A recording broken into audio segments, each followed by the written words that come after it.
This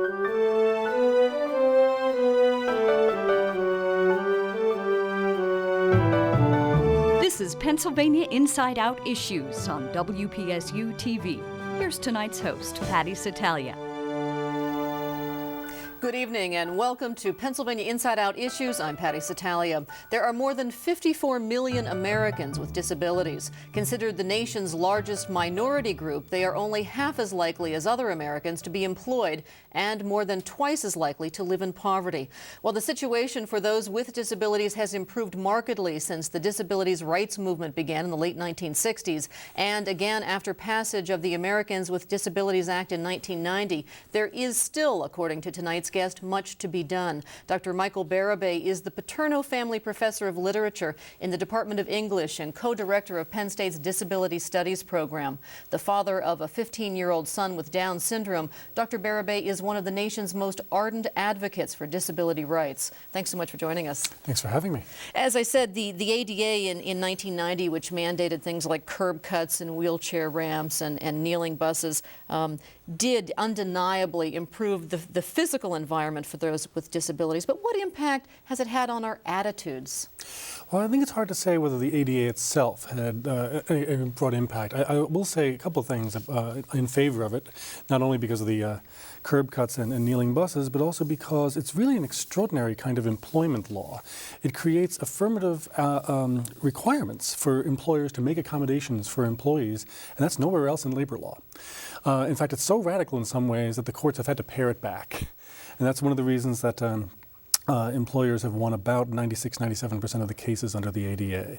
So on that front, it would, if read seriously, make all kinds of accommodations possible for people with disabilities. Instead, what the courts have done again and again is try to reduce the number of plaintiffs by determining not whether a person was discriminated against, but determining whether they have standing to sue. And what that has done is produce all kinds of catch-22 cases, most famous of which was in 1999. It was Sutton versus United Airlines.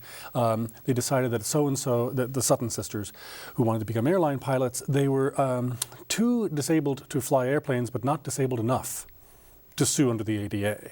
And one of what was their disability? They had 20/70 vision. Now, you could perfectly well say you don't want people with 20/70 vision flying airplanes. That would be okay. Or you could say, well, as long as they have eyeglasses on, they're okay to fly, or contacts. But the actual rationale of the court was that if we allow people with, and the phrase was, easily correctable disabilities to sue under the ADA, then we would have 160 million people with disabilities in the U.S. and not 54 million. And that raises the question, though, well, if the disabilities are easily correctable, why aren't they employed? Or if the disabilities are quite severe, they should not be employed, there's no discrimination involved.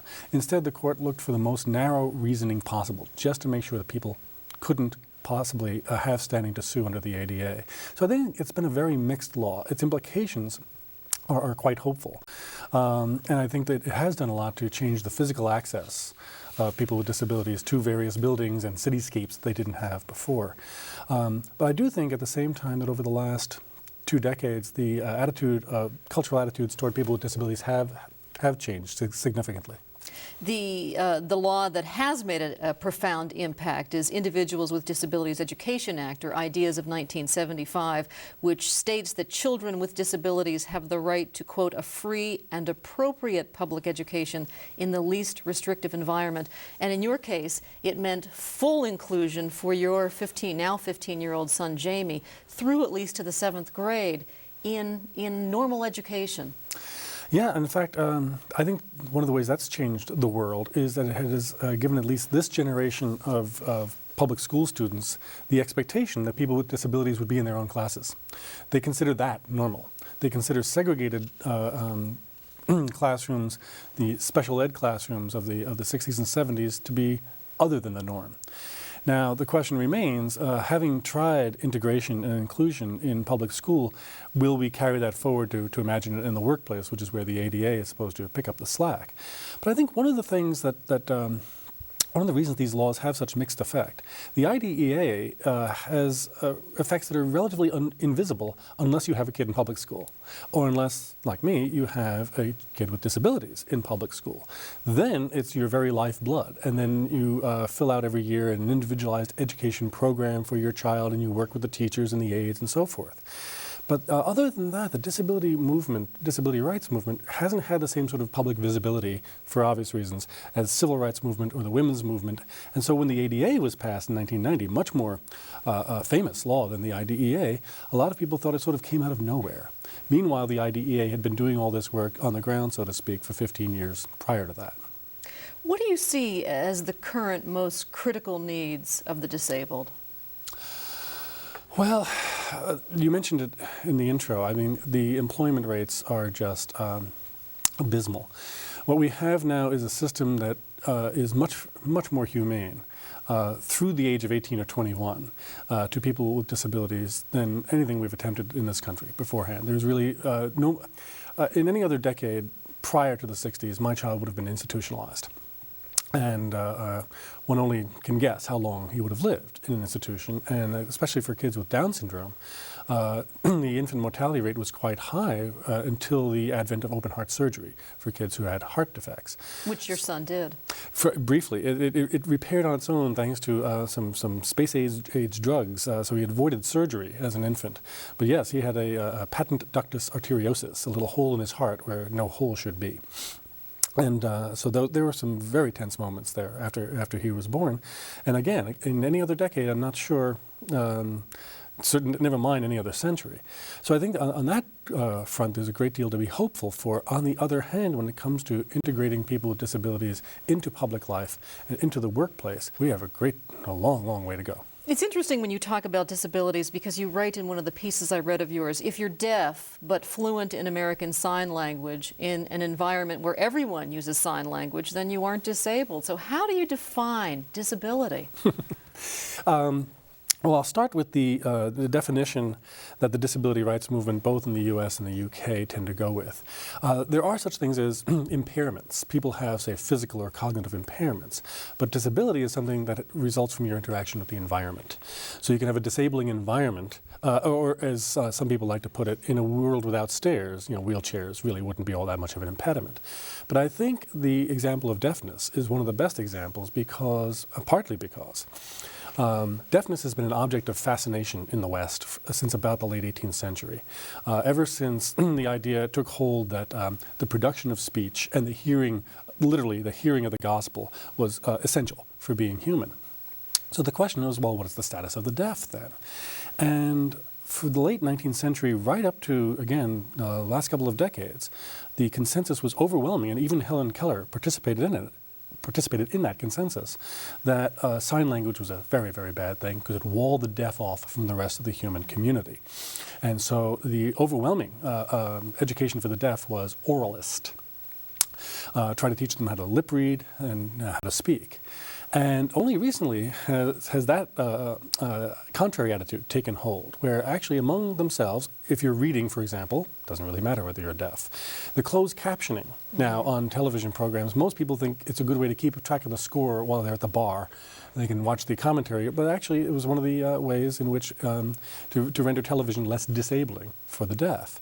And if you've been to Gallaudet University, as I have, it's a very curious experience if you're hearing. I was in the linguistic minority. I was the only person who couldn't speak ASL. They had to accommodate me. I was the person with the disability. Now, to use Gallaudet as one more example of this. In 1988, when the students protested that they wanted a deaf president, the reaction in the media was overwhelming, just disbelief and derision of all things. How far can this identity politics go? And now it seems almost second nature. Of course, Gallaudet, as a deaf university, would have a deaf president. Of course it would encourage sign language. Now, they've had another controversy about their leadership in the past year, which is another topic altogether. But I think the understanding of deafness as something that in some contexts is not disabling at all is, I think that idea has taken hold to some extent. You're watching Pennsylvania Inside Out Issues. I'm Patty Satalia. Our guest is Dr. Michael Berube, co-director of Penn State's Disability Studies Program and author of Life as We Know It, A Father, a Family, and an Exceptional Child. The book was published in 1996 and was named New York Times Notable Book of the Year. A reviewer for the New York Times called it, quote, an astonishingly good book, important, literate, and ferociously articulated. This book, you've talked with your son Jamie about collaborating on a sequel. How does he feel about that? Well, first, he understands this is a book about him.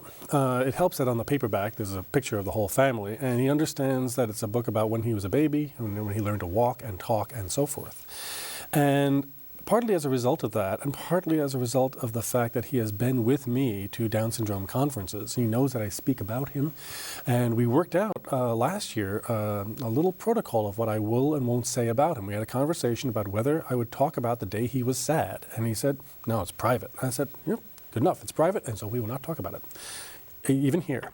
On the other hand, there are other things where I say, look, there's stories of yours about how you tried to learn French, and he learned a good piece of French in 7th grade, or how well you do in math, how the fact that you've memorized all the state capitals. These things, people really need to know this because they don't expect that of kids with Down syndrome.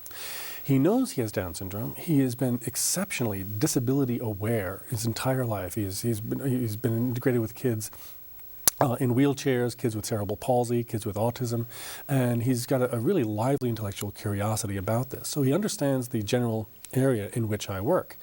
But I thought if there were to be a sequel about Life as We Know It. Life as We Know It was written when he was 4. If we started something today, it wouldn't be done until he was about 17.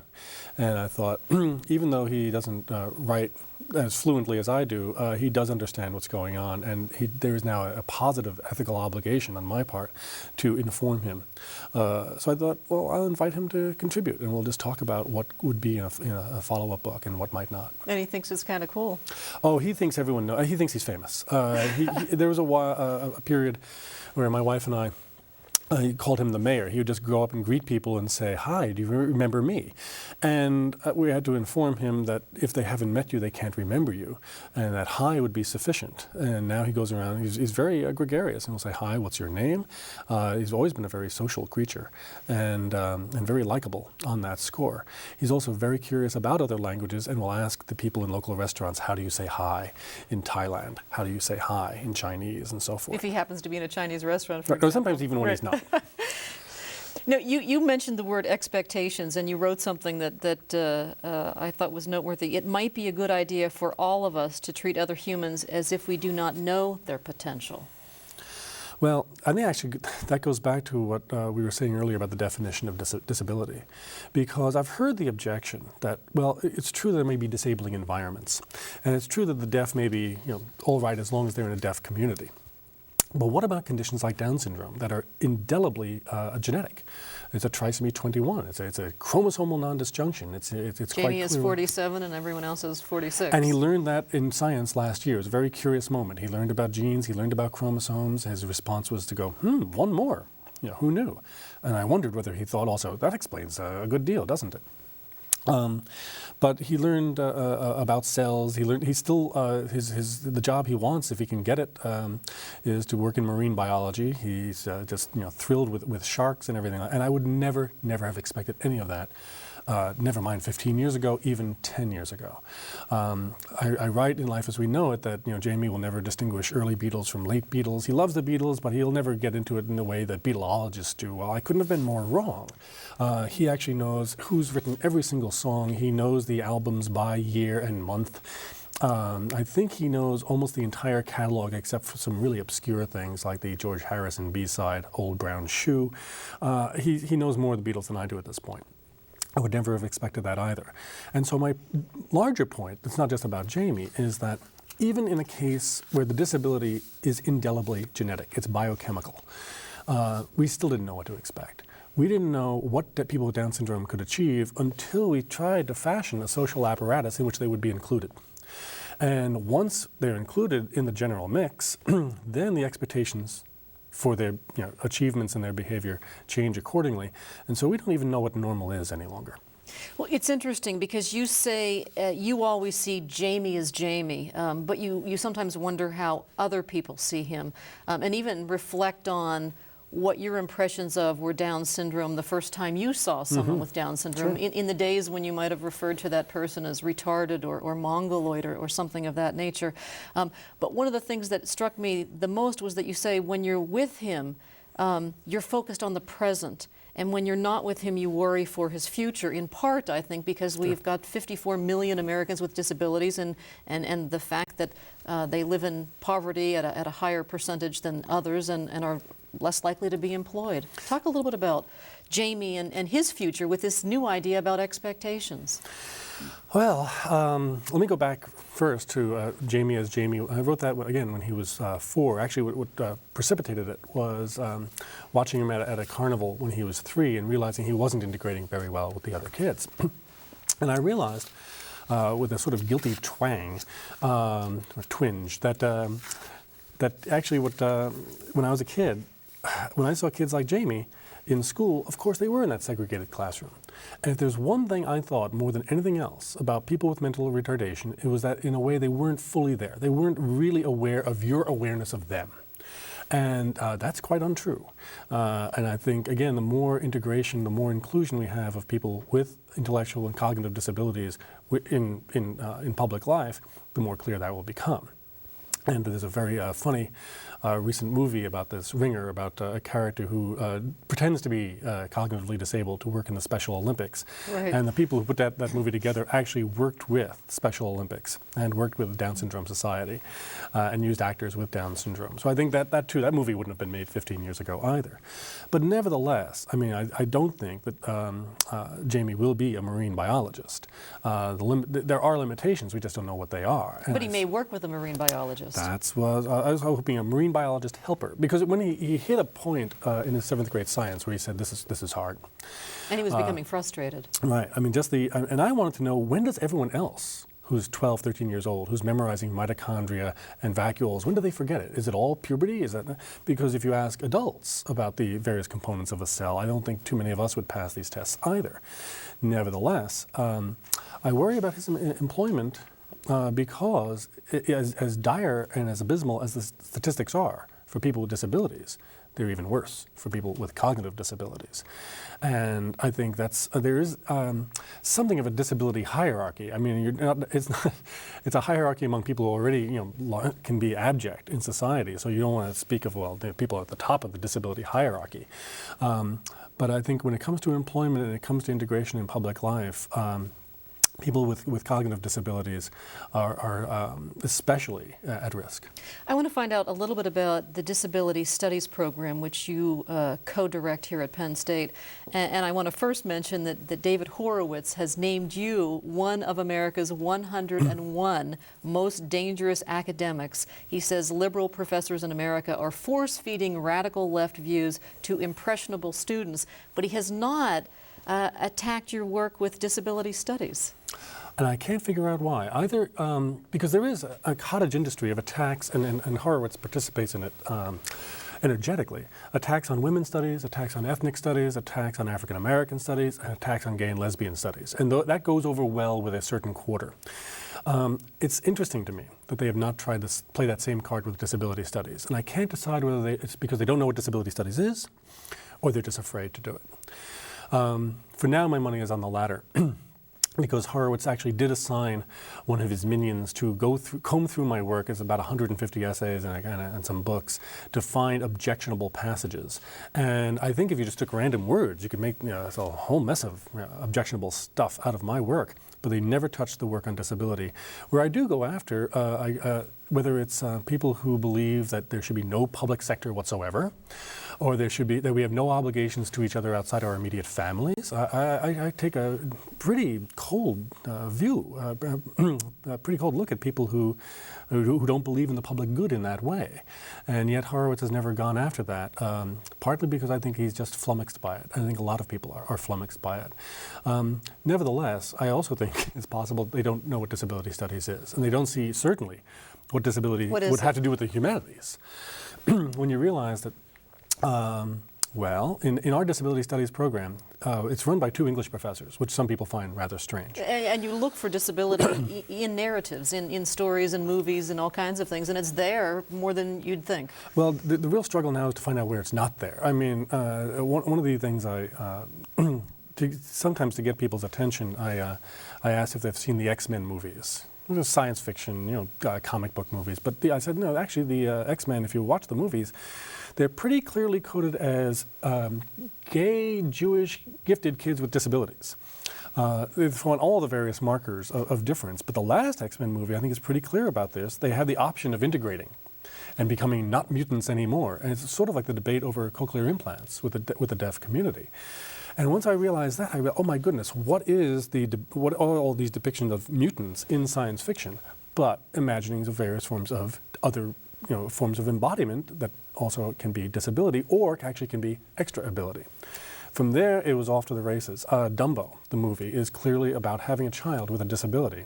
If you watch the early parts of that movie and the mother's sorrow and the ridicule that Dumbo faces for having these big ears, but it turns out that disability is a super ability because he can fly. And even in the movie Garden State, in which there are no characters with disabilities, nevertheless, Zach Braff plays a character who, on TV, plays a person with a cognitive disability. And the reason the movie starts at all, the reason for the narrative, is that he has disabled his mother by causing her to fall into a dishwasher. So it turns out as motive, as image, as theme, all over the place. And on that note, unfortunately, we have to leave it there. It's been fascinating talking with you. I appreciate your coming. Our guest has been Dr. Michael Berube. For Pennsylvania Inside Out Issues, I'm Patty Satalia.